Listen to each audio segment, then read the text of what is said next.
अब ध्यान देना सबके सब और इधर समझना।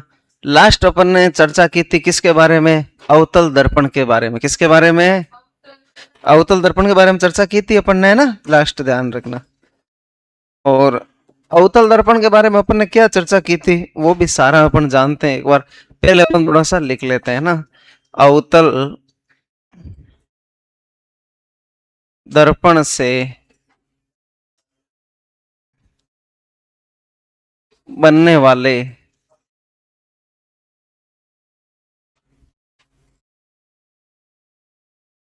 प्रतिबिंब की स्थितियां। लास्ट ये हेडिंग लगाई थी भाई, अवतल दर्पण से बनने वाले प्रतिबिंब की स्थितियां लगाई थी, याद है? चलो फिर अपन ने क्या बनाया भाई बताओ? अरे क्या बनाया था?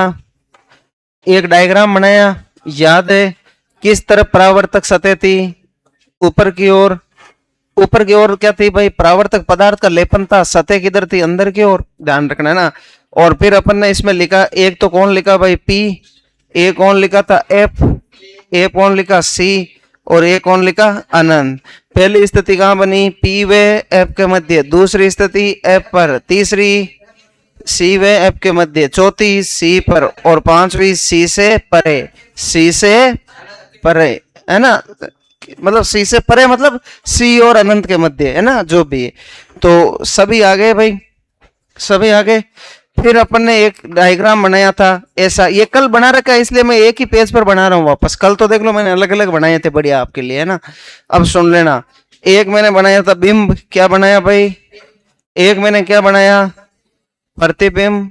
और एक मैंने क्या बनाया? आकार। क्या बनाया था? ये कल वाला रिवीजन करवा रहा हूँ और कुछ नहीं है बस, है ना? एक मैंने यहाँ पर लिखा अनंत, एक लिखा 2f या सी, और एक मैंने क्या लिखा? f। वापस बात करें, f, 2f या सी और अनंत। आकार छोटा, बराबर और बड़ा। ये कल बना लिया था क्या? कल सबने बना लिया ना? ठीक है। तो ये चीजें यहां तक अपन पढ़े थे। यहां तक कोई प्रॉब्लम आई किसी को? अरे यहां तक किसी को प्रॉब्लम आई क्या? नहीं आई ना? ठीक है, अब आएगी भी नहीं। क्यों? क्यों? टोटल कितनी स्थितियां बन गई थी? 6 बन गई थी ना? 6 स्थितियां बनी थी भाई, है ना? टोटल 6 बन गई थी। एक अनंत पर भी तो बनी थी, ठीक है ना? चलो अब सुनो भाई, बीच में कंप्यूटर की पीढ़ियां आ गई है ना। कोई दिक्कत नहीं, अब इधर देखना। अब मैं आगे समझा रहा हूं, ठीक है? समझना इस चीज को। जो समझ लेगा उसको प्रॉब्लम नहीं आएगी कभी भी, ये ध्यान रखना भाई। जो समझ लिया उसको क्या प्रॉब्लम आएगी? आप सोच के देख लो खुद ही। प्रॉब्लम किसको आती है? जो नहीं समझता है। चलो सबसे पहले अपन लिखेंगे बिंब की स्थिति। क्या लिखेंगे भाई? अरे बताओ क्या लिखेंगे? बिंब की स्थिति। 2 नंबर अपन लिखेंगे प्रतिबिंब की स्थिति। किसकी स्थिति भाई? प्रतिबिंब की स्थिति। 3 नंबर अपन अरे ये छोटा कर दिया, चलो कोई नहीं। 3 नंबर अपन लिखेंगे प्रतिबिंब का स्वरूप। प्रतिबिंब का स्वरूप, ठीक है भाई?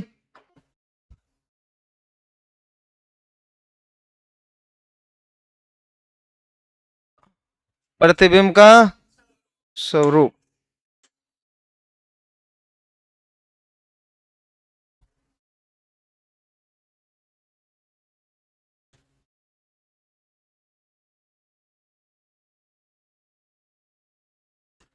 ठीक है?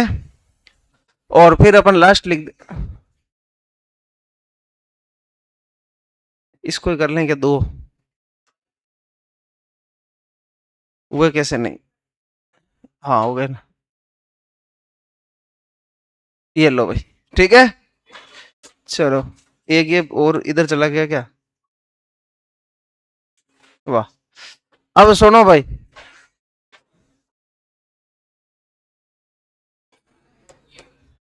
अब सुनो। ये आती है भाई ऊपर के जो सबसे ऊपर बॉक्स होता है उसमें लिखा जाता है क्या है क्या नहीं, है ना? इस प्रकार। तो फिर उससे नीचे बॉक्स आता है उसमें नंबर लिखे जाएंगे, 1 2 3 4 6। कितने? 6 लिखने हैं ना? तो एक हुआ। फिर दो, फिर तीन, चार कहां से हो जाएंगे?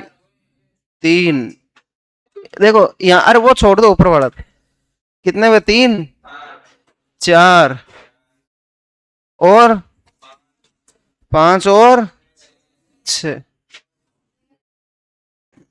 बस खूब है भाई। हाँ कोई दिक्कत नहीं। कहां पे हुआ ये? बस, अच्छा उधर से आ गया क्या? ये लो बस, ठीक है। चलो अब सुनो, इधर देख लो एक बार। सबसे पहले अपन क्या लिखेंगे भाई? बिंब की स्थिति, बिंब की, फिर अपन क्या लिखेंगे? प्रतिबिंब की स्थिति। किसकी स्थिति? प्रतिबिंब की स्थिति, प्रतिबिंब की। फिर अपन क्या लिखेंगे? प्रतिबिंब का स्वरूप, प्रतिबिंब का, प्रतिबिंब का स्वरूप। और फिर अपन क्या लिखेंगे? प्रतिबिंब का, अरे प्रतिबिंब का आकार, प्रतिबिंब का। फिर इधर स्थितियां ले लो। सबसे पहली स्थिति कौन सी है बताओ?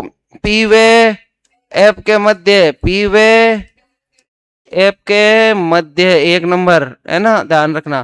फिर दो नंबर कौन सी है बताओ? अरे बताओ भाई, कौन सी? फिर तीन नंबर एफ वे सी के मध्य, चार नंबर सी पर, किस पर? पांच नंबर सी व अनंत के मध्य, या सी से परे भी लिख सकते हो, एक ही बात है। सी से परे मतलब सी से आगे, या मैं इसको लिख सकता हूं सी व अनंत के मध्य। और छह नंबर अनंत पर, किस पर? बनाओ, बनाओ सब, ठीक है जल्दी से बनाओ। अब कोशिश ये करना, आप बताने की कोशिश करना, नहीं तो फिर मेरे को तो बताना ही है। पहली स्थिति छोड़ देना, बाकी आप दूसरी, दूसरी से लेकर छह तक बताओगे। पहली स्थिति छोड़ देना, पहली अपवाद है, मैं अभी समझा दूंगा, लेकिन आप एक बार बनाओ ये पहले तो।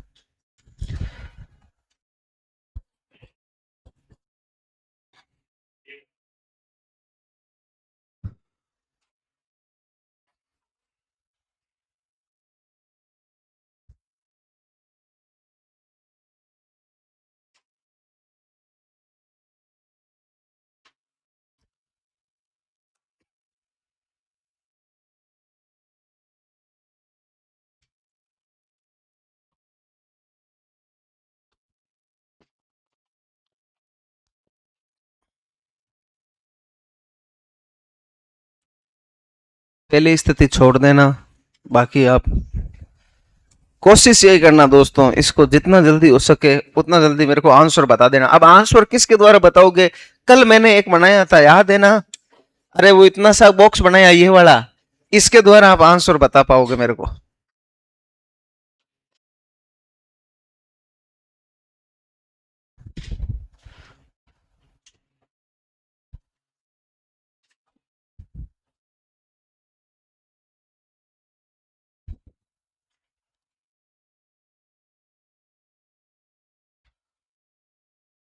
गूगल का सारा मत लेना। नहीं नहीं, इनको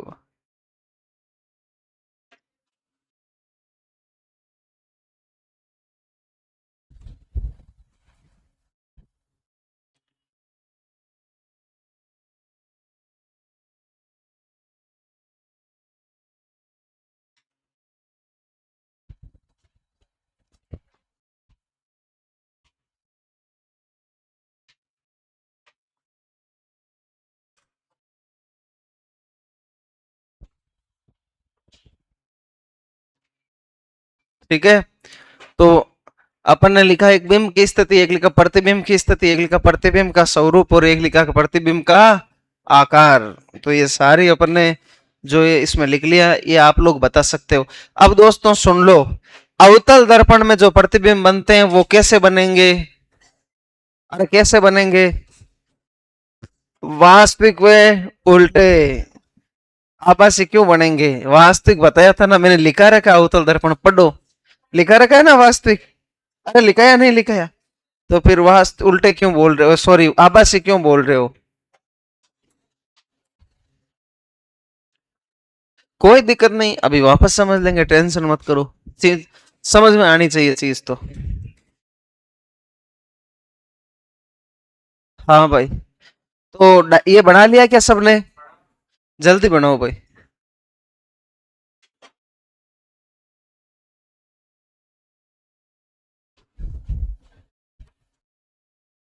हाँ,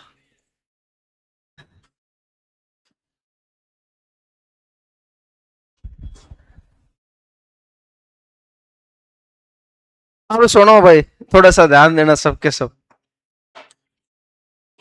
अब इधर देख लो, 2 मिनट इधर देख लो, फिर वापस बना लेना, टेंशन मत करो। आप इधर देखो, देखो, इधर ध्यान दो। जब मैंने अवतल दर्पण की पहली स्थिति बनाई, सबसे पहली याद करो, तो उसमें मैंने क्या बताया था, याद है क्या? याद है क्या? टकरा कर कहां आई थी? एप पर कहां आई थी? और सामने यही ना दर्पण के, सुन लो इधर, ये दर्पण है, सुनो इधर, 2 मिनट सुन लेना, ये दर्पण है, इसके पीछे परावर्तक पदार्थों का क्या है? अब बताओ, टकरा के वापस यही मिली थी ऐप पर, आगे ही बनाया मैंने ऐप पर, याद है ना? तो बताओ कैसा हो गया वास्तविक? अरे ये झूठा है क्या? नहीं। अरे दर्पण से कोई चीज टकराएगी तो आगे ही तो आएगी वो प्रकाश वापस, तो मतलब ये वास्तविक चीज है। कैसी है? ओ तो कहां हो गया? दर्पण के सामने। और जो वास्तविक होता है वो हमेशा प्रतिबिंब कैसा बनाते हैं? उल्टा। कैसा बनाते हैं? ये बात बताई ना मैंने। तो इसका बात, एक बात पता चल गई, अवतल दर्पण से जो प्रतिबिंब का स्वरूप होगा वो कैसा होगा? वास्तविक वे उल्टा। वास्तविक वे, तो एक बात तो क्लियर है, वास्तविक वे उल्टा। पहला मैं छोड़ रहा हूं क्योंकि ये वैज्ञानिकों की कल्पना है, इस कल्पना को अपन सही नहीं कर सकते, ठीक है ना? ये कल्पना है दोस्तों। वास्तविक वे उल्टा, वास्तविक वे उल्टा। एक कॉलम तो भर दें कम से कम, उल्टा। वास्तविक वे, अब सुन लो इधर, 2 मिनट दोस्तों ध्यान दे लेना, अब लिखो मत, लिखने में रह गए तो फिर लिखने में रह जाओगे, अभी समझ में आ जाएगी चीज, कभी बोलोगे नहीं जिंदगी में, ठीक है? अब सुनो, एक बात पता चल गई क्या? मेरे को बड़ा छोटा बता सकते हो क्या आप लोग? ये डब्बा आपके पास था कल बनाया बॉक्स, बता सकते हो बड़ा छोटा? तो पहले में बताओ, पहला छोड़ दो, दूसरे में बताओ, दूसरे में बताओ। अरे बॉक्स देख लो, आपके रजिस्टर में लिखा हुआ है, थोड़ा ऐसे। पहले में कैसा? पक्का? ऐप पर देख लो, पक्का बड़ा है, तो ये लो बड़ा। आपने बोला इसलिए मैं लिख रहा हूं, अभी देखो हो सकता गलत भी हो सकता है क्योंकि आप लोग बता रहे हो, ठीक है? निचले में, अच्छा सॉरी, 2 नंबर, 1 नंबर, ठीक है, हाँ चलो ये लो बड़ा, कोई बात नहीं, इसमें भी बड़ा ही होगा, ये अपने आप लिखने में आ रहा है ना। चलो इसमें बताओ, इसमें बताओ, सही देख लो, आराम से, आराम से देख लो। दूसरी स्थिति क्या है? एफ और, अगर दोनों आ जाए तो बराबर वाले को छोड़ देंगे, फिर देखो कौन सा आ रहा है, छोटा आ रहा है। अभी तक आपको, कल तो हाँ कर रहे थे आप सब, है ना? अब सुन लो इधर, अनंत, देखो इधर देख लो, वापस समझ लो, अनंत पर आ जाए बिंब, बिंब अनंत पर आ जाए तो कैसा होगा? छोटा। बिंब एफ पर आ जाए तो कैसा होगा? बिंब अनंत और 2f के मध्य आ जाए तो कैसा होगा? क्योंकि बराबर वाले को छोड़ दो। बिंब 2f और f के मध्य आ जाए, यानी c और 2f के मध्य आ जाए तो कैसा होगा? फिर छोटा क्यों बोल रहे हो? है बड़ा। फिर आगे बताओ, c पर क्या है? अरे बराबर है। फिर आगे बताओ, छोटा, और फिर आगे छोटा। अब देखो सुनो इधर, छोटा छोटा आ गया ना, ठीक है? अब दोस्तों सुन लेना सबके सब, जो पहला, दूसरा और सबसे लास्ट वाला है ना, इनमें अत्यधिक नाम लगा दो। यानी कोई चीज अनंत पर है ना, जैसे सूर्य अपन को कितना दिखता है? इतना सा। क्या सूर्य इतना सा कि है क्या? अरे बताओ, इतना सा कि है क्या सूर्य है? तो अनंत पर जो चीज है वो हमें बहुत छोटी दिखे, अत्यधिक छोटी दिखती है। और कोई चीज पर है ना तो वो हमें अत्यधिक बड़ी दिखेगी। कैसी दिखेगी भाई? बस और कुछ नहीं करना, एक शब्द जोड़ना था, अत्यधिक। क्या जोड़ना था? ठीक है, क्लियर? अभी लिखो मत, समझ लो, ये तो चीजें मैं समझा रहा हूं इसलिए लिख पाए, नहीं तो आप लिख नहीं पाते। अब सुन लो इधर, पी व एफ के मध्य करें तो लिख देना दर्पण के पीछे, दर्पण के। अब बताओ मेरे को एक बात बताना, इसमें सारे बिंब और प्रतिबिंब कहां बने थे? ये क्या बना, ये कहां बना? तो बताओ गलत है या नहीं है? अरे गलत है या नहीं है? गलत है ना? तो ये वैज्ञानिकों को कल्पना है। अब मेरे को बताओ, ठीक है, अब मेरे को बताओ, ये सबसे पीछे, जो सबसे पीछे उस रूम में सो जाओ आप, वहां पे सर दर्द हो रहा है क्या? उस रूम में सो जाओ पास वाले में ना, कोई नहीं, हो जाता कई बार क्लास में सर दर्द, भाई इतने बड़े बड़े बिंब प्रतिबिंब आ रहे हैं तो ठीक है। अब सुनो, अब मेरे को एक बात बता दो आप, ये कहां बनेगा, स्थिति कहां बनेगी? मैंने लिखा ना पी और एफ के मध्य, बताओ कहां बनेगा प्रतिबिंब की, बताओ स्थिति, बताओ स्थिति, स्थिति स्वरूप तो आ गया। हाँ पहले स्थिति तो बताओ, स्थिति कहां बताइए अभी? दर्पण के पीछे तो ठीक है, लेकिन दर्पण के पीछे कहां बनेगी? अरे सुनो इधर, आभासी वो तो स्वरूप है, स्थिति मतलब जैसे मैंने बताया था ना, एफ पर है तो अनंत पर, अनंत पर है तो एफ पर, बताया ना, ऐसे बताओ मेरे को, ऐसे ये लिखा है ना पी और एफ के मध्य।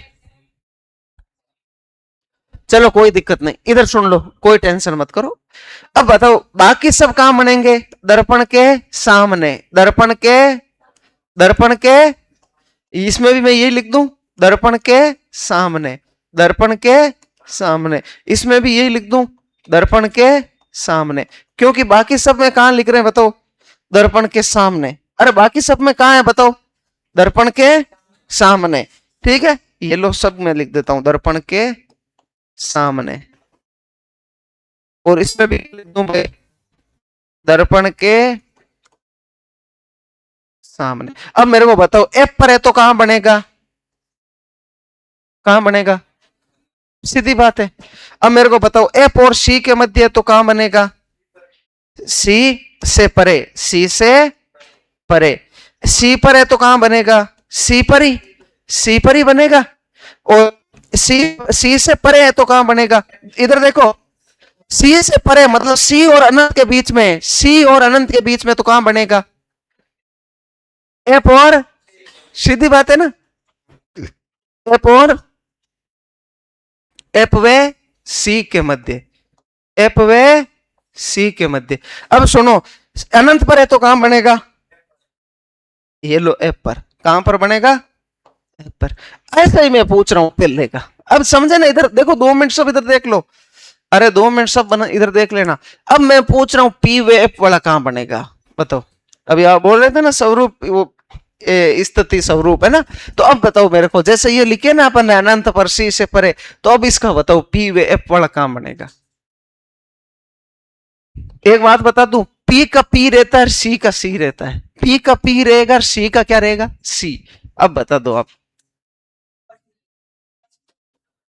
हाँ वो तो स्वरूप में, ये लो लिख देना, इसमें स्वरूप में लिख देते हैं, ये लो आभासी व सीधा, आभासी व सीधा।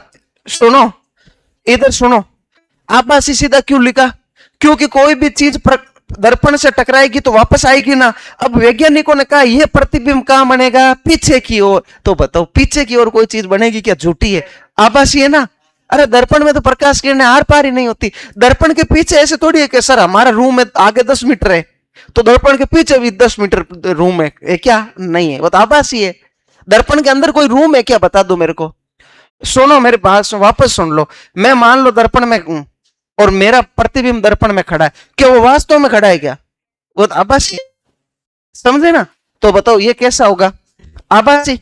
और आभासी हमेशा कैसे होते हैं? सीधे। कैसे होते हैं? सीधे। अब बताओ, ये बता दो मेरे को, तो पी वे एफ वाला काम बनेगा? तो दोस्तों कहीं नहीं बनेगा, केवल इतना ही लिखना है दर्पण के पीछे। आप कहोगे सर क्यों नहीं बनेगा? क्योंकि दोस्तों इसमें है ही नहीं, इसमें मैंने यहां पर ऐसे लिखा क्या वापस पी एफ वापस लिखे क्या? नहीं। उत्तल में तो मैं लिखूंगा, लेकिन इसमें मैंने लिखे क्या? नहीं लिखे। आया समझ में? तो केवल और केवल अपन इतना ही लिखेंगे दर्पण के पीछे, बाकी कुछ भी नहीं लिखेंगे। आया समझ में? ठीक है, और भी कोई डाउट है तो अपन वापस समझ लेंगे एक बार, ताकि समझ में आ जाए चीज। ठीक है, एक बार बना लो, फिर एक बार वापस समझा देता हूं, ठीक है। थोड़ी चीज कठिन है लेकिन हार्ड ऐसा नहीं है कि आपको समझ में ही नहीं आएगी, आराम से समझ में आएगी भाई। उत्तल दर्पण में जो बिंब प्रतिबिंब बनाए अपन ने सामने बनाए थे, और सामने जो बन गया वो कैसा है, वास्तविक। और अगर दर्पण के पीछे कोई बनेगा तो वो कैसा होगा, आभासी। अरे दर्पण के पीछे प्रकाश किरणें जा ही नहीं सकती, पीछे कोई जा सकती है क्या, नहीं। ठीक है, ये लिख लो, सेम टू सेम लिख लो भाई।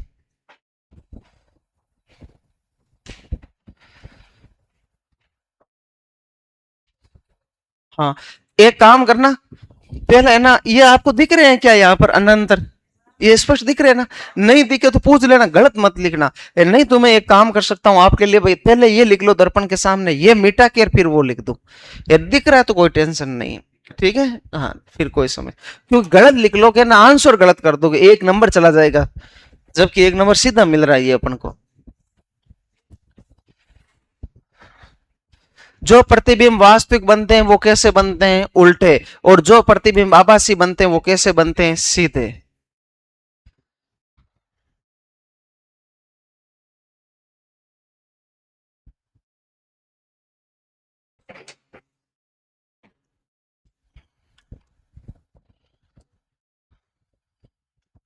हाँ, कोई भी डाउट हो तो पूछ लेना, आप टेंशन मत करना, मैं समझाऊंगा भाई, 2 बार 5 बार समझाना पड़े मैं समझाऊंगा।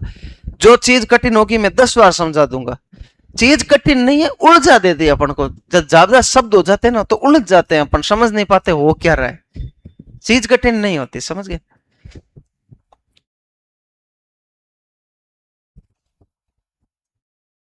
सी से परे का मतलब होता है सी और अनंत के मध्य, कोष्टक में लिखना चाहो तो लिख लेना भले, सी और अनंत के मध्य, ठीक है ना, कुछ नहीं है। अब देखो मैं एनसीईआरटी की भाषा लिखा रहा हूं और कुछ नहीं है, एनसीईआरटी की भाषा इसलिए लिखा रहा हूं दोस्तों, क्वेश्चन वहीं से बनेंगे, और क्वेश्चन बनेंगे तो भाषा वही उठेगी, समझ गए ना।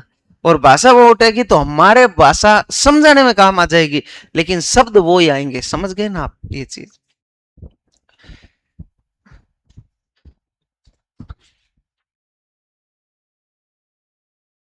कोई भी चीज नहीं दिखे तो आप पूछ लेना भाई, मैं बता दूंगा वापस आपको।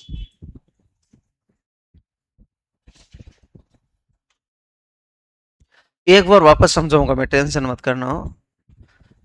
कौन सा, सी से परे, हाँ, एफ व सी के मध्य, दर्पण के सामने एफ व सी के मध्य, उल्टा करना है, इधर देखो, एफ व सी के मध्य में क्या लिखा। अब हकीकत देखे ना, आपको डबल रटने की जरूरत ही नहीं है, 3 याद कर लो, 3 अपने आप वापस वही तो हो रहे हैं, कहने का मतलब समझे ना, इस प्रकार। मतलब अगर 2 याद कर लिए, 2 वापस वही हो रहे हैं। इधर देखो, सी वाला तो सी वाले पर ये याद हो गया, एफ अनंत और एफ सी सी से परे। अब वापस उल्टा ही तो लिया, देख लो, अनंत एफ सी से परे, है या नहीं, अरे है या नहीं, तो फिर टेंशन कुछ भी नहीं है अपने।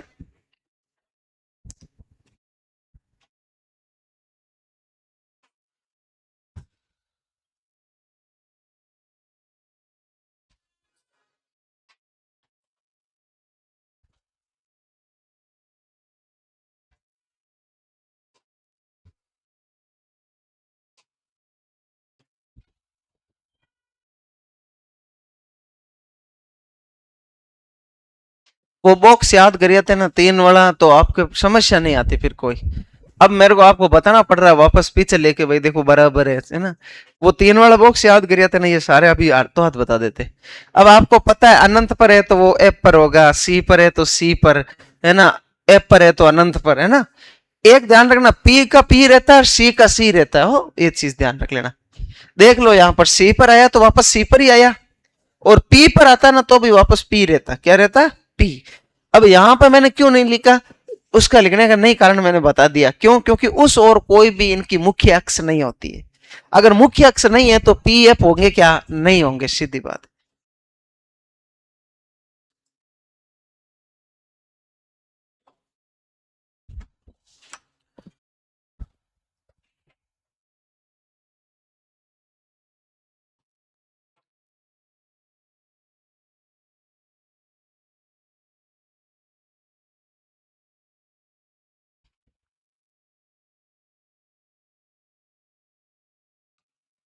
अब मैं एक बार वापस बता दूं कि आपको, लिख लिया सभी ने। ऐसा कोई है जिसने नहीं लिखा? सबने लिख लिया? ठीक है, 2 मिनट सुन लेना दोस्तों, थोड़ी चीज कठिन है इसलिए मैं वापस बता रहा हूं, नहीं तो नहीं बताता इतना मैं। ठीक है, सुन लो इधर, देखो 2 मिनट समझ लोगे ना? ठीक है, ये कौन सा दर्पण है बताओ? सुन लो इधर, अवतल दर्पण में मुख्य अक्ष है, ये कौन है? यहां से प्रकाश किरणें टकराएगी तो वापस इधर ही, उधर इनका प्रतिबिंब नहीं बनेगा। इनका प्रतिबिंब कहां बनेगा? दर्पण के। तो पहली बात, मैंने दर्पण के सामने लिखा है, बिल्कुल लिखा है। दूसरी चीज, जो दर्पण के सामने होगा वो कैसा होगा? वास्तविक। और जो प्रतिबिंब दर्पण के पीछे बनेगा वो कैसा होगा? आभासी। कैसा होगा? तो इसमें तो पीछे बनते नहीं है, तो कैसे होंगे? वास्तविक। जो प्रतिबिंब वास्तविक होते हैं वो कैसे होते हैं? उल्टे। कैसे होते हैं? और जो प्रतिबिंब वास्तविक व उल्टे होते हैं उन्हें पर्दे पर प्राप्त कर सकते हैं। इनको मैं पर्दे पर प्राप्त, जबकि उनको पर्दे पर प्राप्त नहीं कर सकता। किसके? उत्तल वाले के। किसके? समझ गए? अब सुन लेना, वास्तविक समझ में आ गया, उल्टा समझ में आ गया। ठीक है, अब ध्यान देना, छोटे बड़े यहां से निर्धारित कर लेना। ये सारणी आपके सामने, कौन सा कहां अनंत पर है तो एफ पर बनेगा, छोटा होगा। अनंत व 2f, अनंत व सी के मध्य है तो एफ व सी के मध्य बनेगा, कैसा होगा? छोटा। क्यों? क्योंकि बराबर वाले अगर 2 आ जाए तो बराबर वाले को कैंसिल कर दो। अगर बिंब सी पर है तो प्रतिबिंब कहां बनेगा? सी पर, और कैसा बनेगा? बराबर। ठीक है, अगर बिंब एफ पर है तो प्रतिबिंब कहां बनेगा? अनंत पर, और आकार में कैसा होगा? यहां तक कोई प्रॉब्लम किसी को? ठीक है, चलो वही चीजें मैंने लिखी है। सी से परे का मतलब होता है सी के बाद, सी से पहले नहीं, सी के। और अगर मैं सी के परे के जगह इस तरह लिखना चाहूं तो मैं ऐसा भी लिख सकता हूं, सी व अनंत के मध्य। सी व, सॉरी यहां पर है ना, सी से परे है ना, सी व अनंत के मध्य। तो मैं सीधी बात है, सी का सी रहेगा, अनंत की जगह क्या हो जाएगा? एफ। तो मैंने यहां पर लिखा है ना, एफ व सी के मध्य। क्या लिखा है? एफ व सी के मध्य। आकार मैंने उसी सारणी के अनुसार लिखे, छोटे बड़े। सबसे लास्ट में जो कोई चीज अनंत पर है तो वो हमें बहुत ही ज्यादा छोटी दिखाई देगी, और कोई चीज बहुत ज्यादा नजदीक है तो बहुत ज्यादा बड़ी दिखाई देगी। आया समझ में? यहां तक मामला क्लियर? ठीक है, अब ये एकमात्र अपवाद था जो दर्पण के पीछे बन गया, तो ये कैसे हुआ बताओ? आभासी व सीधा। और आकार में कैसा हुआ? एफ से ले लेना, एफ वाला देख लो, एफ में कैसा आकार है? बड़ा है या नहीं? ठीक है, चलो अब हेडिंग लगाओ, उत्तल दर्पण से, उत्तल दर्पण से बनने वाली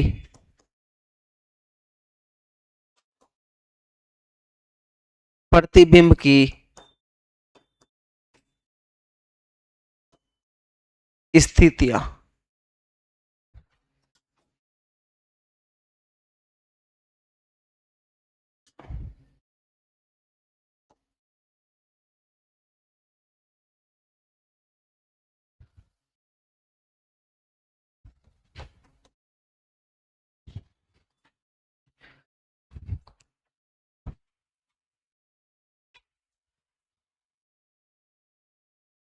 उत्तल दर्पण से बनने वाले प्रतिबिंब की स्थितियां। 2 मिनट इधर ध्यान दे लेना, समझ में आ जाएगी। देखो थोड़ी सी ये कठिन चीजें, कठिन नहीं है, आपका क्वेश्चन तो सही हो गया। मैं कह रहा हूं वो जो मैंने डब्बा नहीं बनाया 3 वाला, क्वेश्चन तो वही सही हो गया था, लेकिन अब मैं चीज समझा रहा हूं। अब मैं आपका क्वेश्चन ऐसा नहीं गलत, इतनी मैं गारंटी ले रहा हूं, आपका ऐसा क्वेश्चन आएगा गलत नहीं करोगे।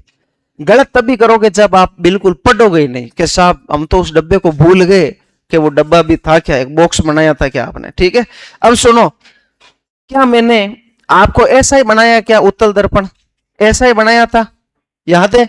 तो इसमें मुख्य अक्ष किधर थी? दर्पण के पीछे की तरफ ही, पी था, पीछे की तरफ एफ था, पीछे की तरफ सी था, पीछे की तरफ अनंत। आया समझ में? अब मेरे को एक बात बता दो आप सब, जब दर्पण के पीछे बिंब प्रतिबिंब बन रहा है इसका मतलब आभासी है। अरे दर्पण के पीछे कोई प्रकाश किरण जाएगी क्या? दर्पण के पीछे कोई 10 मीटर की दूरी है क्या? ऐसे तो आपका रूम डबल हो जाता। एक यहाँ दर्पण लगा लेते, रूम बढ़ गया। अब उधर वाले प्लॉट वालों को टेंशन ही नहीं, अपन को अपना तो मकान हो गया है ना, ऐसा हो जाता ना। तो बताओ आभासी हुआ ना, झूठा। तो ये कैसे होंगे बताओ? आभासी। और जो आभासी होते हैं वो कैसे होते हैं? सीधे। कैसे होते हैं?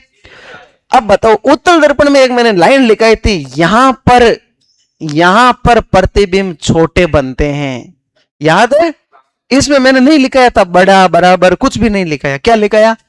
इसका मतलब इसमें तीन चीजें फिक्स हो गई, आभासी, सीधा और छोटा। अब केवल एक ही तो चीज बची है जो आप कर दोगे इसको। कैसे? अब सुनना, ध्यान देना भाई। एक बार ये मिटा रहा हूं, ध्यान दे। यहां पर बिंब प्रतिबिंब की स्थितियां दो ही है भाई। कितनी है? बस दो ही, केवल दो ही, ज्यादा है ही नहीं।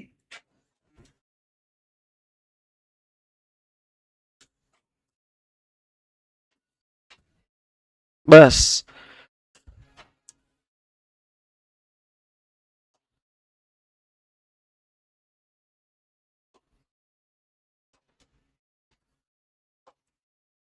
सुनो भाई, सबसे पहले कौन आएगा बताओ? बिंब की स्थिति। दूसरा कौन आएगा? अरे लिखो मत, सुन लो पहले। प्रतिबिंब की स्थिति। तीसरा कौन आएगा? प्रतिबिंब का, प्रतिबिंब का स्वरूप, प्रतिबिंब का स्वरूप। और चौथा प्रतिबिंब का, अरे प्रतिबिंब का आकार। अब बताओ, पहली स्थिति कौन बनेगी? अनंत। कौन बनेगी? और दूसरी, अनंत को छोड़कर कहीं भी, अनंत को छोड़कर कहीं भी। कहने का मतलब वही है, अनंत व पी के मध्य। कहने का मतलब यही हो गया ना। अनंत को छोड़कर कहीं का मतलब क्या हो गया? अनंत व पीक के मध्य। ये इसमें ही है वो, ये मैं मेरी भाषा में बता रहा हूं, बुक में ये लिखा हुआ अनंत को छोड़कर कहीं भी। इसका कहने का मतलब यही है, अनंत व पीक के मध्य। सुन लो इधर, अरे 2 मिनट इधर सुन लो सब बोर्ड की तरफ। पहला क्या है? अनंत पर, तो प्रतिबिंब की स्थिति एफ पर। अब वो क्या कह रहा है? अनंत को छोड़कर कहीं भी, यानी अनंत को छोड़ दूं और कहीं भी, तो बताओ क्या होगा? अनंत और, यही तो होगा। अब इससे तो आर पार में जा नहीं सकता, सीधी बात है। तो अनंत और पी के मध्य, तो बताओ उल्टा करो, इसका क्या होगा? पी का, पी का क्या रहेगा? अरे पी का पी रहता है। मैंने बताया दो चीज सेम रहती है, सी का सिर, पी का पी। तो पी वे एफ के मध्य, अनंत का क्या हो जाएगा? अरे अनंत का क्या हो जाएगा? होगा या नहीं होगा? तो पी और एफ के मध्य इसके प्रतिबिंब बन जाएंगे। आया समझ में? अरे भाई देख लो ना, अनंत का पी एफ हो जाता है, एफ का अनंत हो जाता है। ठीक है, तो पहला क्या बताओ? अनंत तो क्या हो जाएगा? एफ पर। और दूसरा अनंत वे पी, तो एफ वे पी के मध्य। आया समझ में? सीधा सीधा है। अच्छा स्वरूप बताओ, अरे स्वरूप बताओ।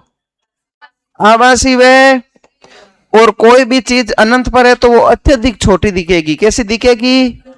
अत्यधिक छोटी। और ये भी कैसी? छोटी। ठीक है, और ये भी कैसा होगा? आभासी व सीधा। अब बताओ कोई प्रॉब्लम? अरे प्रॉब्लम क्या इसमें? कोई प्रॉब्लम नहीं, बस लिख दो। बस इसमें दो ही स्थितियां है, उसमें 6 तीर, इसमें कितनी है? 2। कोई चीज समझ में नहीं, देखो पूछ लेना। मैं देखो आपके अंदर झांक के मैं नहीं देख सकता कि आपके मन में क्या चल रहा है, कहां समझ में नहीं आया। पूछना आपको पड़ेगा, समझाना मेरा फर्ज है। मैंने कोशिश में इतना कर रहा हूं कि जितना हो सकता है उतना निम्न स्तर से समझाऊं। फिर भी कोई चीज ऐसे मन में रह जाए तो पूछ लेना दोस्तों, डरना मत। हाँ, डर के आगे जीत है। हाँ वापस बता दूंगा, अभी एक बार लिख लो, फिर सबको ही बताऊंगा, एक को नहीं सबको ही बता दूंगा।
हाँ भाई, लिख लिया सभी ने। अब सुनो, एक बार समझ लेना वापस। देखो इसमें दो ही स्थितियां है। एक तो स्थिति देखो, इधर देखो, सुन लेना, समझ लेना भाई सब। अब सब समझ लेना। एक स्थिति इसने बनाई, एक काम करते हैं ना,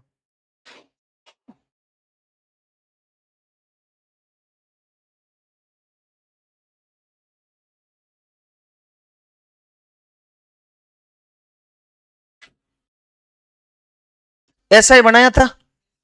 एक मैंने बीचों बीच कौन खींची, मुख्य अक्ष। यहां पर कौन था, पी। यहां पर कौन था, एफ। यहां पर कौन था, सी। और यहां पर कौन था, अनंत। अब दोस्तों सुन लो, इसने, एक बार सब समझ लेना, वापस समझा रहा हूं मैं। हाँ इधर गोविंद, समझ लेना सब। एक स्थिति बनी कहां पर, अनंत पर। दूसरी स्थिति इसने कहा कि अनंत को छोड़ दो भाई, अनंत तो आ गया ना, अनंत को छोड़कर कहीं भी, अनंत को छोड़कर कहीं भी मैं कह दूं इस पोडियम को छोड़कर इस रूम में कहीं भी, तो आप क्या कहोगे कि सर यहां पे भी तो हो सकता है, यहां पे भी हो सकता है, वहां पे भी हो सकता है, यहां पे भी हो सकता है, यहां पे भी हो सकता है। आपने तो इतना ही कहा छोड़ दो, समझ गए ना। तो अब मैं अनंत को छोड़ दूं तो कहीं भी तो हो सकता है, सी अनंत के मध्य, सी एफ के मध्य, एफ पी के मध्य। यानी मैं कह दूं पी और अनंत के मध्य, पी और, कहने का मतलब समझ गए ना। अगर पी व अनंत के मध्य मतलब ये इनके मध्य होगा, ये इन दोनों पॉइंटों पर नहीं होगा, ना तो पी पर होगा और ना ही ये इनके मध्य होगा। मैं कहता हूं इस पॉड, इस दीवार और उस दीवार के मध्य, तो दोनों दीवार थोड़ी आई, दीवार के मध्य का भाग आया। आया समझ में। तो मैंने क्या लिख दिया, पी वे अनंत के मध्य। अब बताओ, दो ही तो कंडीशन बनाई है मैंने, अनंत और अनंत वे पी के मध्य। अब आपको वो सारणी याद है क्या, अनंत का क्या हो जाता है, एफ, और पी का पी रहता है, तो अनंत का एफ हो गया, और एफ व पी के मध्य दूसरा। आया समझ में। और आभासी सीधा ये तो मैंने बता दिया, छोटा बड़ा भी बता दिया, ठीक है, क्लियर। चलो भाई, अब ध्यान देना, तीसरा आपके आता है समतल दर्पण। कौन सा दर्पण, लगाओ हेडिंग, समतल दर्पण। इंग्लिश में इसे बोलते हैं प्लेन मिरर। क्या बोलते हैं भाई, प्लेन मिरर। जिसका उपयोग आप घर पर चेहरा देखने के लिए करते हो। सुबह सुबह आप जो ये थोबड़ा सजा के आते हो, तो ध्यान रखना ये किस में सजाते हो, समतल दर्पण में, ठीक है, ये याद रख। तो जो चेहरा देखते हो सुबह, वो आप किस में देखते हो भाई, समतल दर्पण में।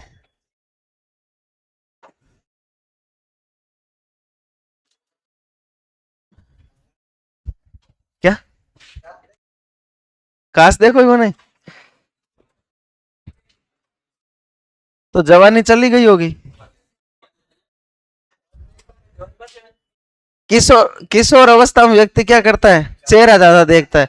हाँ, जैसे ही किशोर अवस्था से निकल जाता है ना, किशोर अवस्था कितनी उम्र होती है पता है ना, देखो साइकोलॉजी तो कहती है 13 से 18, लेकिन लगभग वो 22 तक रहती है।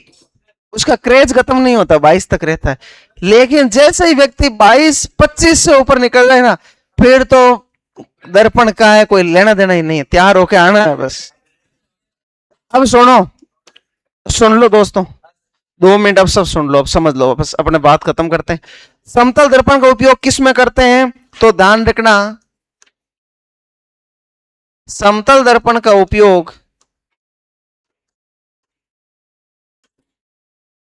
घर पर, समतल दर्पण का उपयोग हम चेहरा देखने के लिए, चेहरा देखने के लिए करते हैं। तो पहली बात तो क्लियर हो गई, ठीक है। दूसरी बात,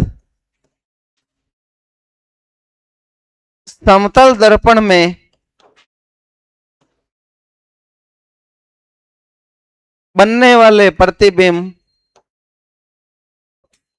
बनने वाले प्रतिबिंब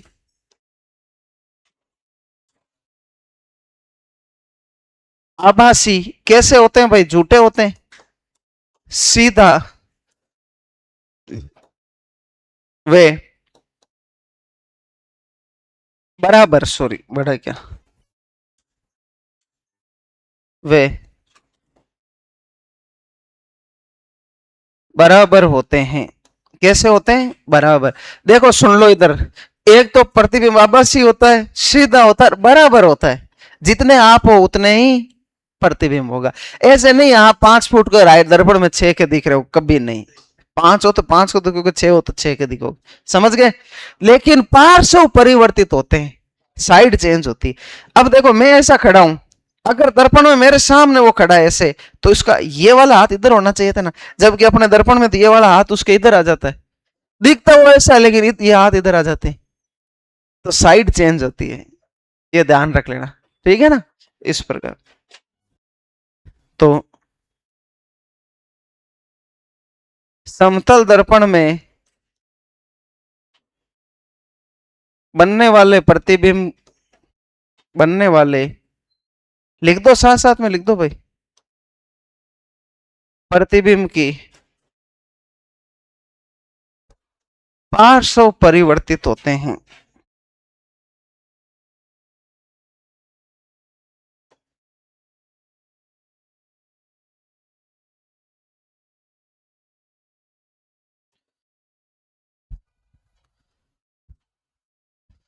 तीन पॉइंट लिख दो भाई जल्दी से।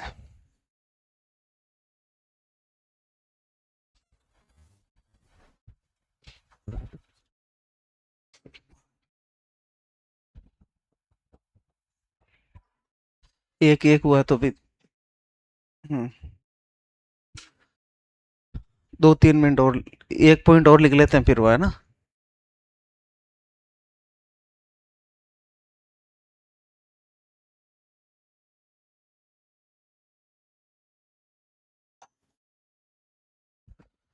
हम्म।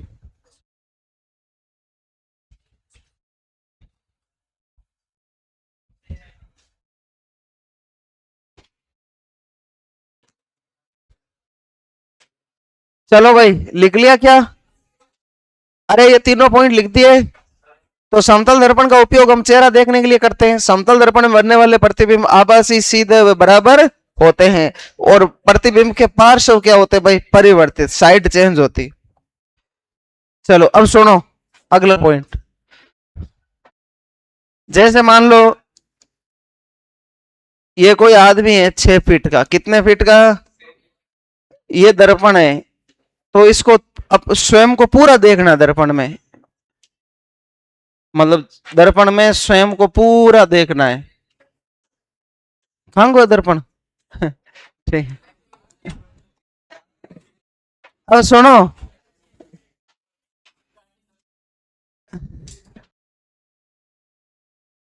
तो इधर सुन लेना, घंटी भी लंबी हो सकती है। आजकल वो एक दर्पण आते हैं चिपकाने वाले, देखे ना आपने? और वो हल्के से 2 दीवारों पे बीच में कोई टाइल पे चिपकाए, और उन टाइल में हल्का सा ऊपर नीचे, तो वहां जहां वो ऊपर नीचे हो तो वहां देखना घंटी लंबी हो जाएगी ऐसे, है ना? देख लेना, ठीक है? तो हो भी सकता है, ऐसी बात नहीं। अब सुनना, ये दर्पण है, कौन है भाई? और ये कौन है? बिंब। ये कौन है? और ये कौन है?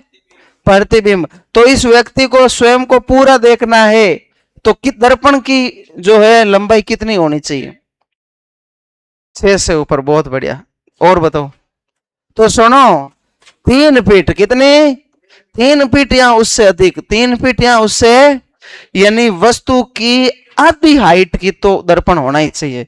अगर व्यक्ति 6 फीट का है तो दर्पण 3 फीट का होना चाहिए, तभी व्यक्ति पूरा दिख पाएगा। 3 या उससे अधिक कितना भी हो सकता है, लेकिन 3 तो होना ही चाहिए। उससे अधिक कितना भी हो सकता है, 3.5, 4, 5, 6, 10, 15, 20, जो भी आप, कहने का मतलब समझे नहीं समझे?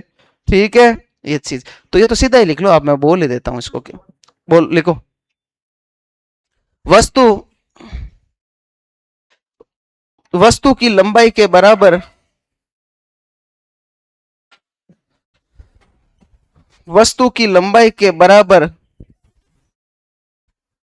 वस्तु की लंबाई के बराबर का, वस्तु की लंबाई के बराबर का प्रतिबिंब प्राप्त करने के लिए,